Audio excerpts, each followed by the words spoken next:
and that way, if anyone's absent, they can watch the recording. All right, so now that's recording. Yeah, we're starting the 180-degree rule. A really useful technique. Let's take a look at this primer video, and then we'll break it down further.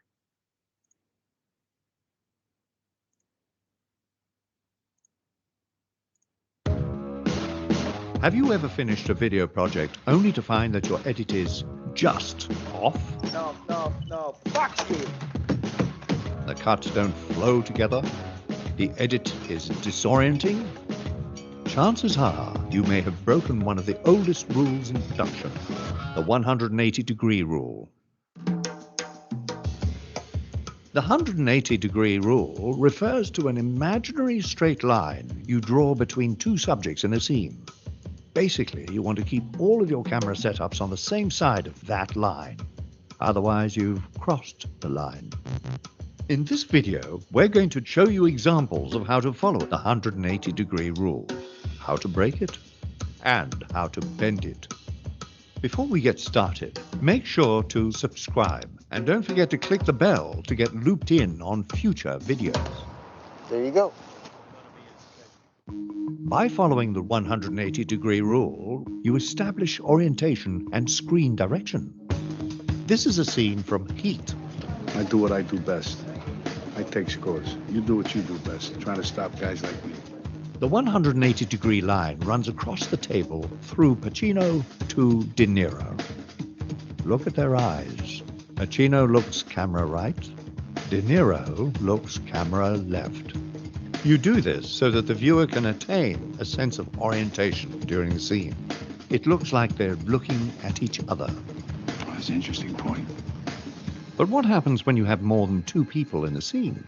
How would you follow the 180-degree rule?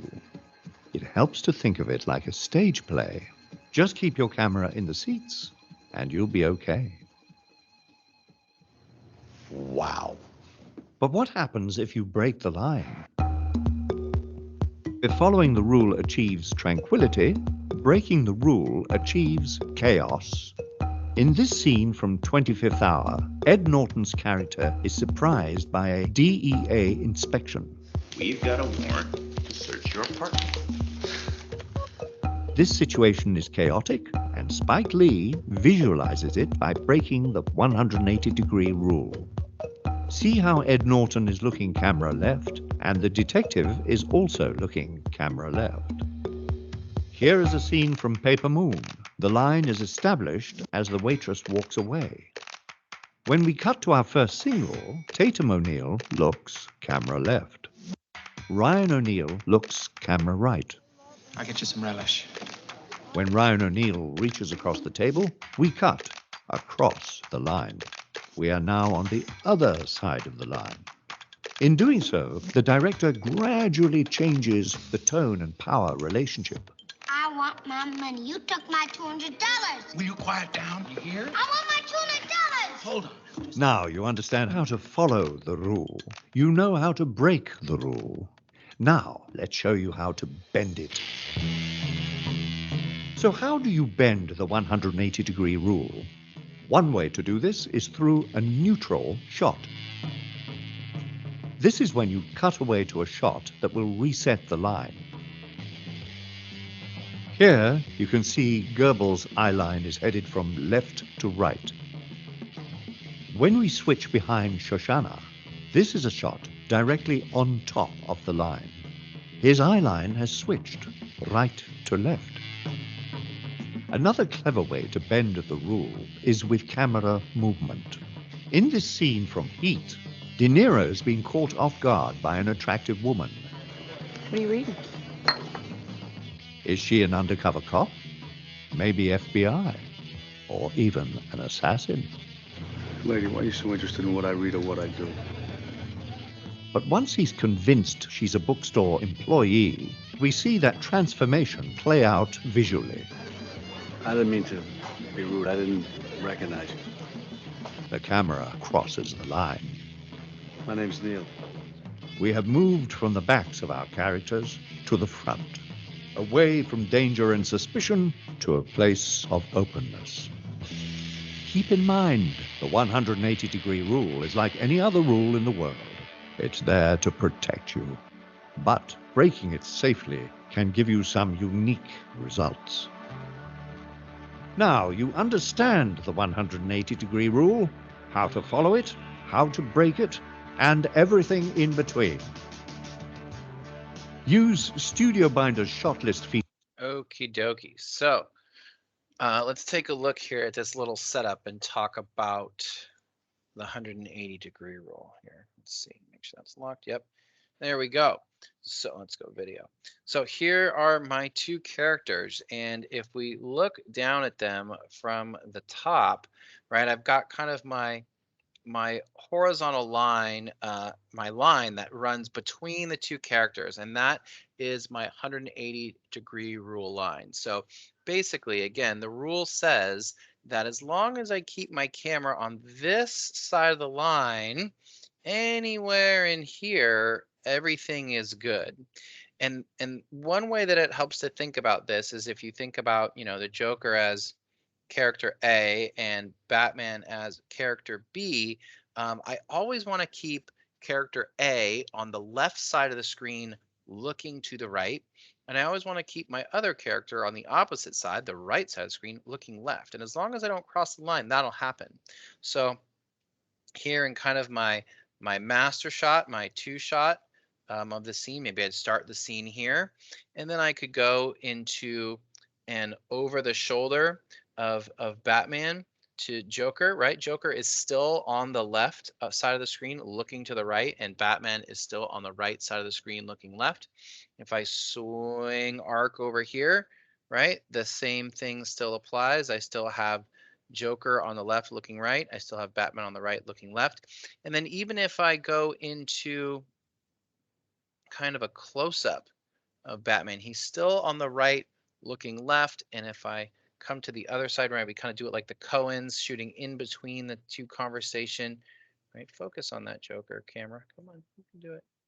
There he is, right? He's still on the left looking right. I'm putting him on those little intersections of the rule of thirds, right, to make sure that my framing looks good. And I could be, these are the 5 kind of standard setups that you'll see when you're shooting 180-degree conversation. The whole point of doing this is that you can shoot a conversation scene between, shoot a conversation scene between two characters, and you shoot these 5 angles, and you kind of record the entire conversation from every angle. And that way your editor has options. They can cut to any place within this space at any time. So if we do a really simple conversation like Joker says, "Hey, Batman, how you doing?" And Batman says, "I'm doing good, Joker. How are you?" And the Joker says, "Oh, that's great. I'll see you tomorrow." And Batman says, "Okay, bye." All right, and then you say cut. And then you go to the next setup, which is typically going to be one of your over the shoulders. So you'd go set up your over the shoulder shot, something like that. And you'd say action. And then you say, "Hey, Batman, how are you?" "Hey, Joker, I'm fine. What are you up to?" "Oh, nothing. I'll talk to you later, Batman." "Okay, bye." Cut. And then you'd swing to the other over the shoulder over here and action. "Hey, Batman, how you doing?" "Oh, I'm doing okay, Joker. How about you?" "Oh, I'm doing fine. I'll talk to you later." "Okay, bye." Then you'd get the close-up of Batman and you'd say, "Hey, Batman, how you doing?" "Oh, I'm doing okay, Joker. How about you?" "All right, I'll talk to you later then." "Okay, bye." And then you'd come and get the reverse close-up. "Hey, Batman, how you doing?" "Oh, I'm doing okay, Joker. How about you?" "All right, I'll talk to you later, Batman." "Okay, bye." Cut.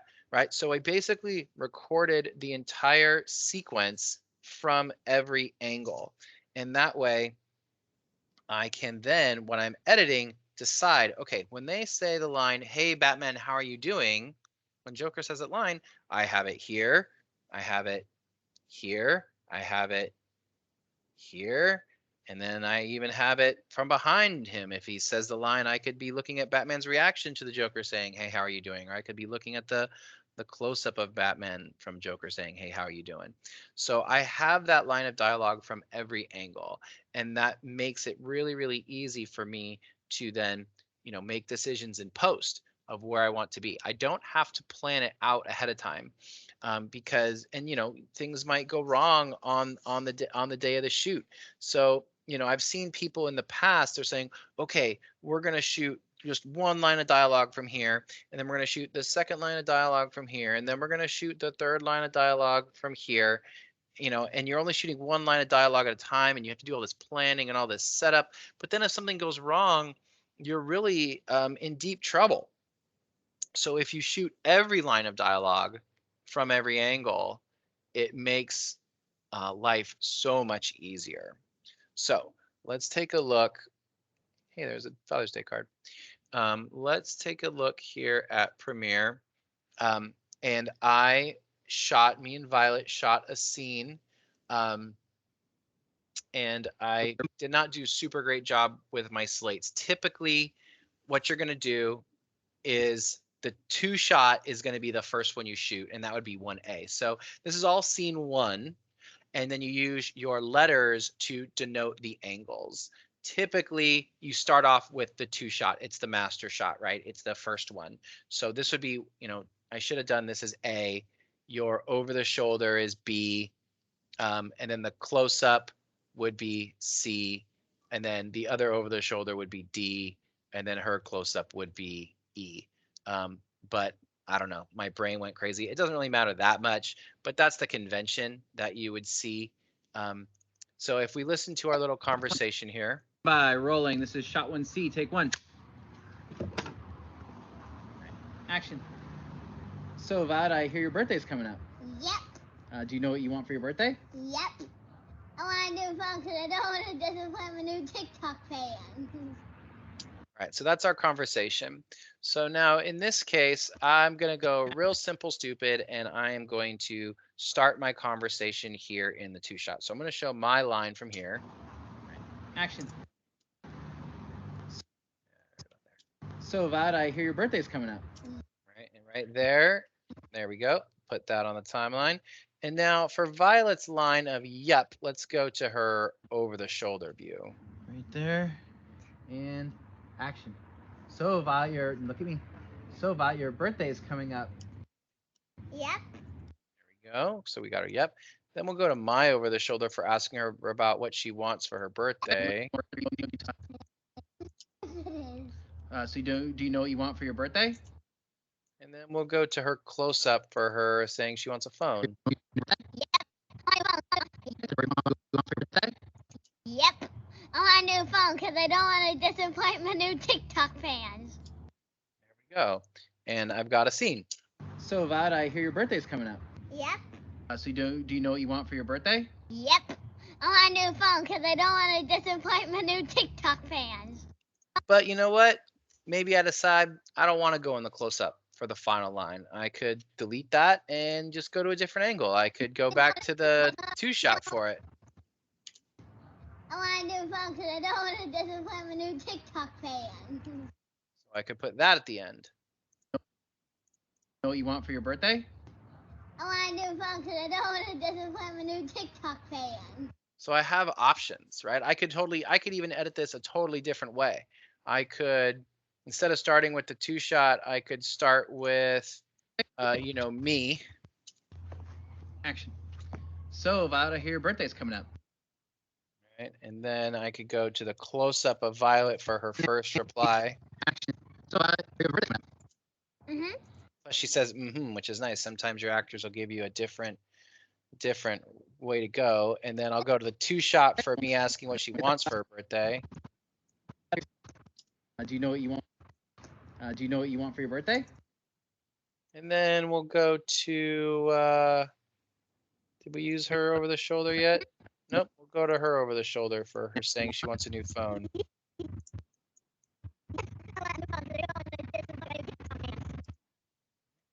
take a look at this one.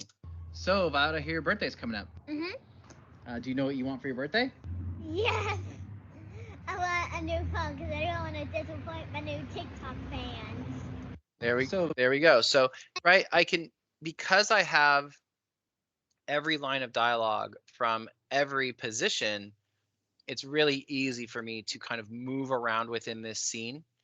And it just feels better, right? It feels better than, honestly, the way that most beginning students are going to shoot this.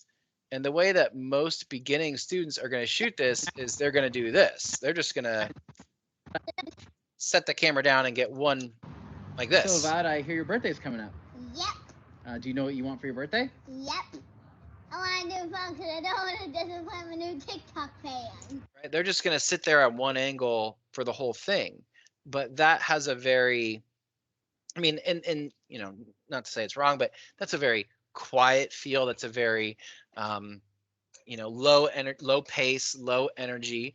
And that might be what something calls for at some point in time. But, you know, having different angles, being able to, and you don't have to cut on every line either.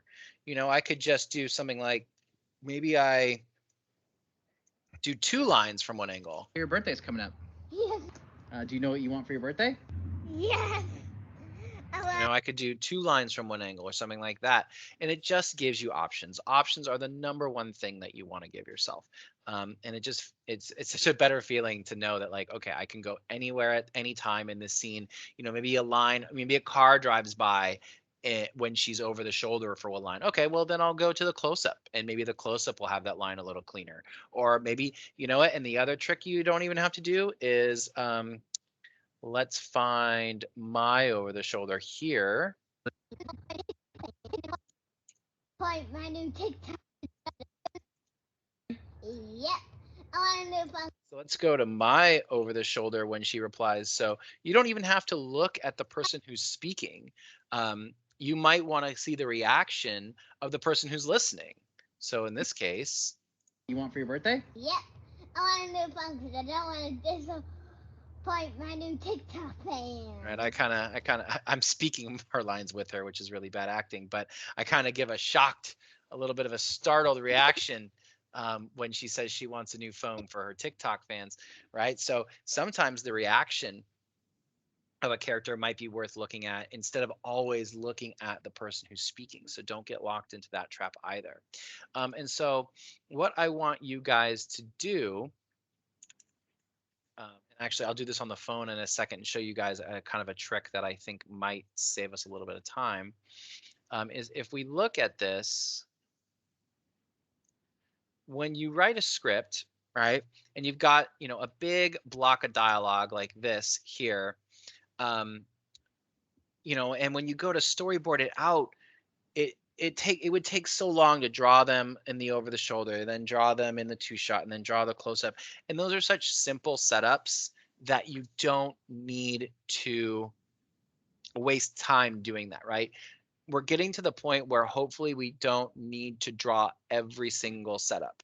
We want to draw in our storyboard the complicated shots, the movement shots, the expensive shots, the effort shots. But things like 2 people having a conversation at a dinner table or on a bench, that is very, very simple stuff. So what I like to do is on my storyboard, I'll just draw shot 13 and I just draw a big 180 in it. And I know when I get out on set and I see that 180, I say, oh, okay, I know I need to get a 2-shot. I know I need to get both over the shoulders, and I know I need to get both close-ups. That's like at a minimum. And then if there's anything else you want to get, like if you want to go crazy and get like a super high angle or a super low angle or anything like that, you totally can. But, you know, you don't need to draw every setup. You don't need to draw, okay, so when she says, yes, it's my birthday, I'm going to be in close-up. And then when he says, what do you want? What do you want for your birthday? That's going to be an over the shoulder. And then when she says she wants a new phone, that's going to be the close up. No, that's a huge waste of time, right? We're going to start cutting down on the amount of drawings we need to do and just say, you know what, this sequence is going to be a 180-degree rule. And you don't even need to write this stuff over here. That's just for you guys. But I would just, if I saw that, I would know, okay, I'm going to get a 2-shot. I'm going to get both over the shoulders. I'm going to get both close-ups and anything else that we think is cool on the day. And that's it. And then you move on to the next scene. You move on to shot 14 or, you know, sequence 14. And what are you going to do going forward for the movie? So it saves you a lot of time in pre-production by not having to draw all these sequences.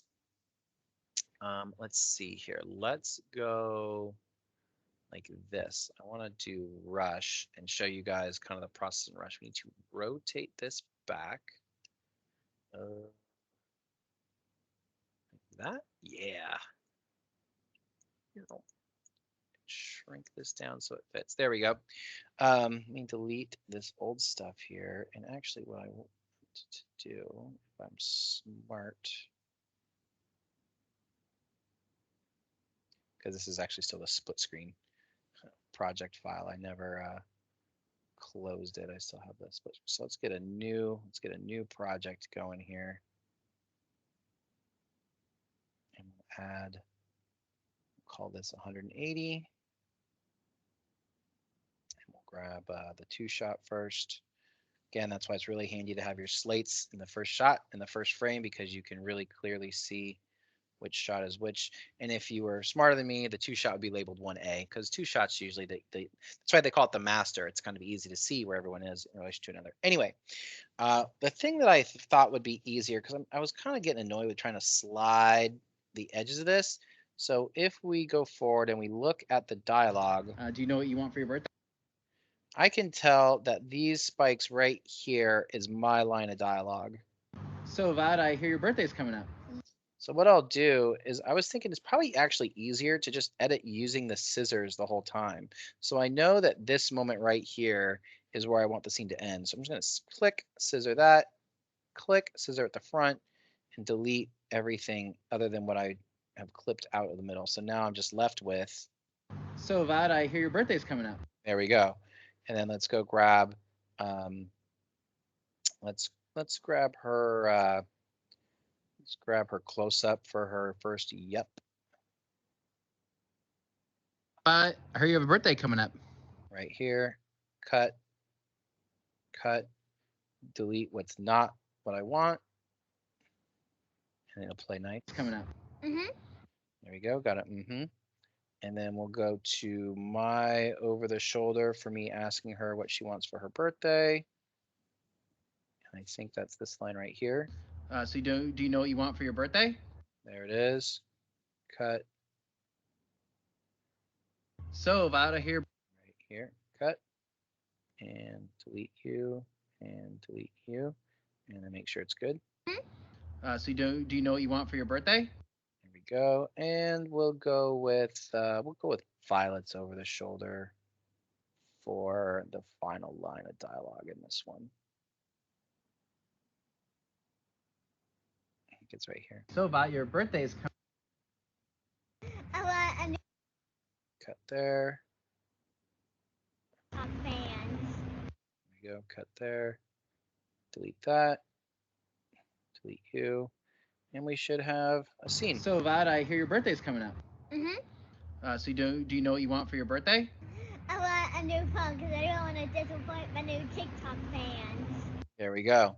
And then I actually shot purposely, I shot a mistake. I shot angle F, and I threw us on the other side of the line, so you guys could see kind of how disorientating it is. Because I don't want.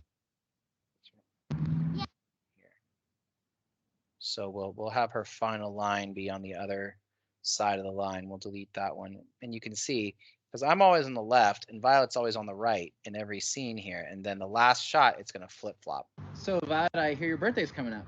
Mhm. So do you know what you want for your birthday? Yep. I want a new phone because I don't want to disappoint my new TikTok fans. So it kind of feels off. It feels strange if you put your camera on the other side of the line, right? If I angle F here, I called it, because it's the wrong. Where is it? Angle F. There it is. Right. I jumped to the other side of the line, and so for all my other stuff, I'm on the left. I'm on the left. I'm on the left. I'm on the left. Left. Left. Left. And then there's one angle. I've crossed to the other side of the line, and then I'm on the right now, and it looks weird, and it feels weird, and it doesn't feel right to the audience. And so that's what we want to avoid when we are shooting our 180-degree scenes. We always have to be cognizant of that line and swinging behind the back of another character. What can help, like I said, is kind of remembering, and that's why it's always helpful, I think, to shoot the 2-shot first. You can always refer back to your 2-shot and say, okay, Ulf needs to always be on the left. Violet needs to always be on the right. So every shot that you get, I'm always on the left and Violet's always on the right. I could not get it through my head in my close-ups. You see, I did it twice and I still screwed it up. I still have myself on the right. So don't make the same mistakes I did. Maybe I just didn't import the right ones or something, but because I went back and shot it again. But yeah, I'm on the wrong side there, so that's why I'm not using any of my close-ups. And I'm doing it handheld. That's also not helping the situation. But yeah, that's why you want to shoot the 2-shot first. It helps to kind of orientate the scene. You don't have to show it first. Like here, we started with the over the shoulder first, which is fine. But if you shoot this first in production, it helps you to kind of remember, okay, this person needs to be on this side and this person needs to be on that side. All right, so I think we can stop the recording there.